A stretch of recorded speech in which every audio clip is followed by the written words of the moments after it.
যেহেতু গোপাল ভাঁড় চরিত্রটি একটি ঐতিহাসিক চরিত্র, তাই এর কপিরাইট আমাদের কাছে নেই, তাই কারো কাছেই নেই। তবে এর ডিজাইনের কপিরাইট সনি আর্টের, অর্থাৎ এর যে মূল কাঠামো এটি ডিজাইন সনি আর্টের।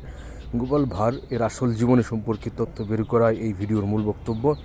ইতিহাসে ভুল ভ্রান্তি থাকে, তাই আমাদেরও ভুল ভ্রান্তি হতে পারে। দুর্গ মিডিয়া কোনো ধর্মকে আঘাত করা পছন্দ করে না, তাই কেউ আঘাত পেলে দুর্গ মিডিয়া আন্তরিকভাবে দুঃখিত। গোপাল ভাঁড় এই ব্যক্তির ঐতিহাসিক অস্তিত্ব নিয়ে বিতর্ক রয়েছে। জনপ্রিয় মত, বাংলা লোককথা, কৌতুক এবং রাজসভার গল্পে গোপাল ভাঁড় ছিলেন নবাব মুর্শিদ কুলি খানের বা কিছু মতে কৃষ্ণচন্দ্র রায়ের রাজসভার বিদূষক ও বুদ্ধিমান দরবেশ।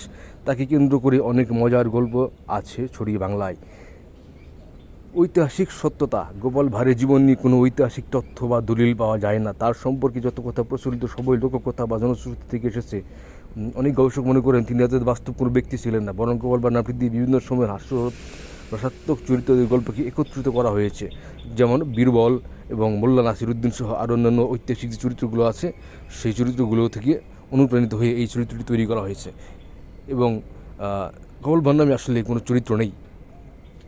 গোপাল ভাঁড় হয়তো লোককথার চরিত্র, তার ঐতিহাসিক অস্তিত্ব নিশ্চিতভাবে প্রমাণিত নয়। যদি চান, আমি চাইলে তার সম্পর্কে আরও তথ্য দিতে পারি, তাহলে আপনি কমেন্ট করে জানান আমি আরও তথ্য দেবো কিনা।